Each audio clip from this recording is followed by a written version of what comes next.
Olá, como está? Gostou do caso sobre ação civil pública abordado na última aula? Hoje, o objetivo é tratar da ação popular. Então vamos lá. A nossa Constituição brasileira, e agora não estou me referindo à Constituição de 1988, mas sim à Constituição de 1824, previu a ação popular a ser proposta pelo queixoso ou por qualquer do povo, na hipótese de suborno, peculato ou concursão. Fachin ainda ressalta que as constituições posteriores, de 1891 e 1937, deixaram de contemplar a ação, estando presente em todas as demais constituições até a nossa atual. Hoje, a ação popular está expressamente prevista no artigo 5º, inciso 73, o qual dispõe que qualquer cidadão é parte legítima para propor a ação popular que vise anular ato lesivo ao patrimônio público ou de entidade de que o Estado participe, à moralidade administrativa, ao meio ambiente e ao patrimônio histórico e cultural, ficando o autor, salvo comprovada sua má-fé, isento de custas judiciais e do ônus da sucumbência. Conseguiu perceber a diferença? Mudou bastante, certo? Portanto, trata-se de uma garantia constitucional ou um direito de todo cidadão. A ação popular ainda, conforme ressalta a nossa doutrina, acaba sendo uma decorrência lógica do princípio republicano. Com efeito, tendo em vista que o patrimônio público pertence ao povo, nada mais justo que este último possa fiscalizar aquilo que lhe pertence, não concorda? Desta forma, além de outras formas estabelecidas para a fiscalização da coisa pública, tais como a fiscalização pelo Poder Judiciário, com auxílio dos tribunais de contas, a Constituição vigente conferiu a qualquer cidadão a possibilidade de se valer do Poder Judiciário para semelhante mister. A ação popular, então, é uma ação constitucional de natureza civil, cuja titularidade é exclusiva do cidadão e que, amparada no princípio republicano, tem por escopo a proteção da coisa pública por meio da anulação ou da declaração de nulidade de atos praticados pelo Estado ou por qualquer entidade a ele vinculado, quando lesivos ao patrimônio público, à moralidade administrativa, ao meio ambiente e ao patrimônio histórico e cultural. A ação popular é uma ação constitucional de natureza civil, cuja titularidade é exclusiva do cidadão, e que, amparada no princípio republicano, tem por escopo a proteção da coisa pública por meio da anulação ou da declaração de nulidade de atos praticados pelo Estado ou por entidades a ele vinculadas, quando lesivos ao patrimônio público, à moralidade administrativa, ao meio ambiente e ao patrimônio histórico e cultural. Para facilitar um pouco a compreensão desse importante instituto, vou me utilizar aqui de um conceito trazido por um importante constitucionalista, o professor André Ramos Tavares, que na sua obra dispõe exatamente o seguinte: ao conceituar a ação popular, ele diz que é um instrumento de participação política no exercício do poder político, que foi conferido ao cidadão pela nossa Constituição, o que se dá por via do Poder Judiciário e que se circunscreve, nos termos constitucionais, à invalidação de atos ou contratos praticados pelas entidades indicadas nas normas de regência, Constituição e lei específica, que estejam maculados pelo vício da lesão ao patrimônio público, à moralidade administrativa, ao meio ambiente, ao patrimônio histórico e cultural, devidamente conceituada, muito embora esteja consagrada na Carta Magna vigente. A ação popular foi regulamentada pela Lei 4.717, de 29 de junho de 1965, muito antes de ser recepcionada pela nossa Constituição atual. O inciso 73 do artigo 5º da Constituição Federal dispõe que qualquer cidadão é parte legítima para propor a ação popular que vise a anular ato lesivo ao patrimônio público ou de entidade de que o Estado participe, à moralidade administrativa, ao meio ambiente e ao patrimônio histórico e cultural, ficando o autor, salvo comprovada má-fé, isento de custas judiciais e do ônus da sucumbência. Você provavelmente deve estar se perguntando quais seriam as hipóteses de cabimento desta importante ação constitucional prevista para qualquer cidadão poder utilizar o Poder Judiciário para viabilizar a nulidade de alguma situação que perfeitamente cause prejuízo àquilo que nos pertence. Não restam dúvidas, então, pela previsão constitucional que eu acabei de falar, que a ação popular tem por fundamento essa lesividade ao patrimônio público, obviamente, à moralidade pública, ao meio ambiente ou ainda ao patrimônio histórico e cultural. Mas precisamos somar aí também a ilegalidade ou a imoralidade administrativa.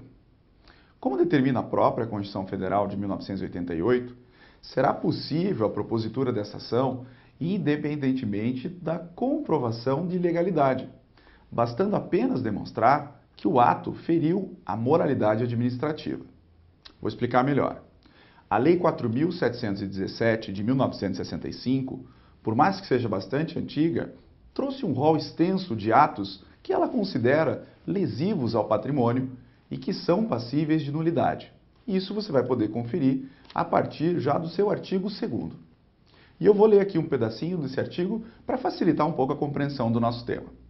O artigo 2º diz: são nulos os atos lesivos ao patrimônio das entidades mencionadas no artigo anterior, nos termos de incompetência, vício de forma, ilegalidade do objeto, inexistência dos motivos, desvio de finalidade. Mas não podemos deixar ainda de mencionar que o extenso rol de atos ou contratos trazidos pelo artigo 4º da referida lei também deve ser observado por você. Não deixe de realizar uma leitura atenta da lei para uma melhor fixação deste assunto. São várias as questões que envolvem as atividades que podem ser consideradas ilegais e que você não pode deixar de visualizar. Portanto, estando presente qualquer dessas ilegalidades que eu acabei de citar e ainda previstas pelo artigo 2º, 3º e 4º da lei, ou apenas a imoralidade administrativa, é perfeitamente cabível o ajuizamento da ação popular. Segundo Maria Silvia Zanella de Pietro, quanto à imoralidade, sempre houve os que a defendiam como fundamento suficiente para a ação popular.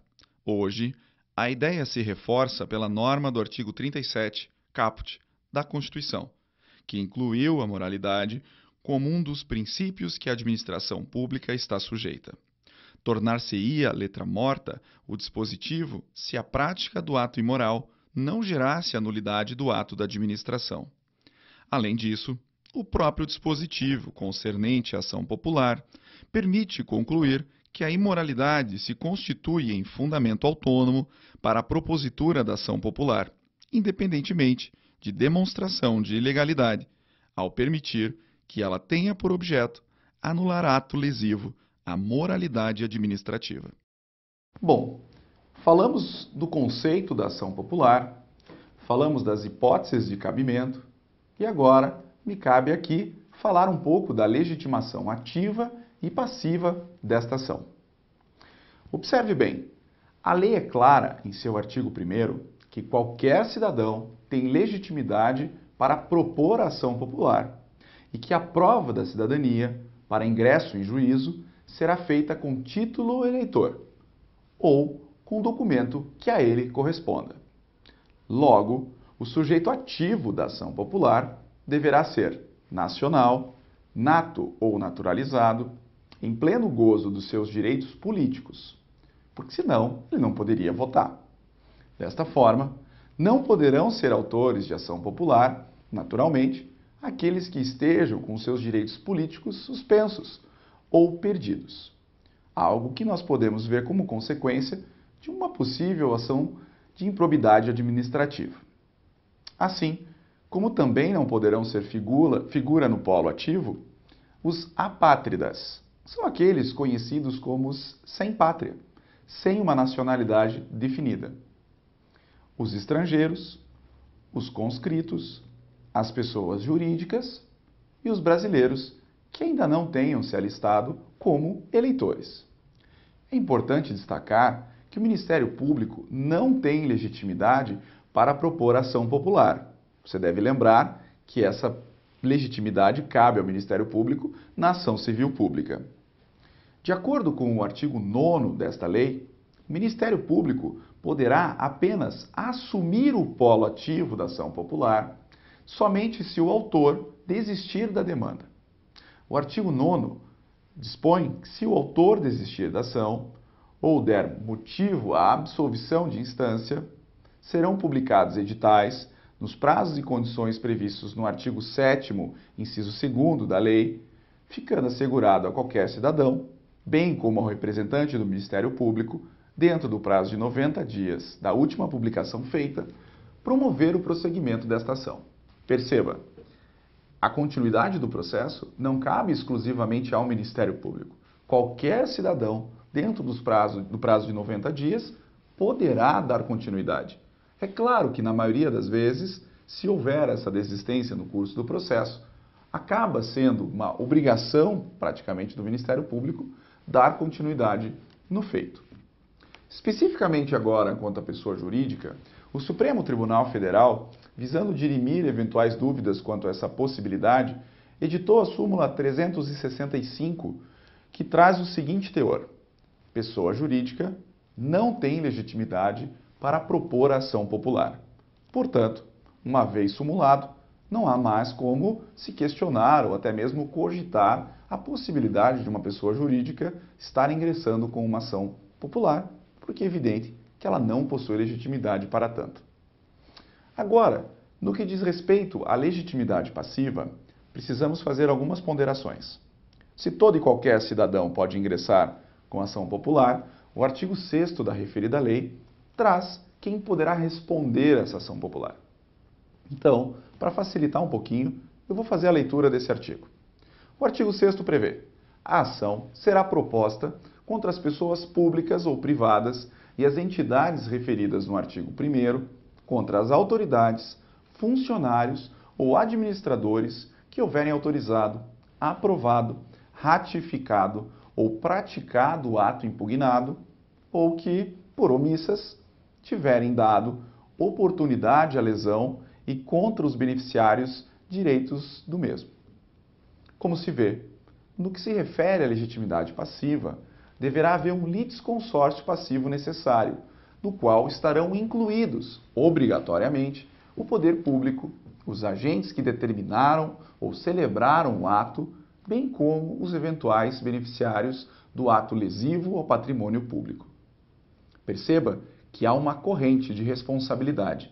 Não basta atingirmos apenas uma única pessoa, um único representante ou um único responsável.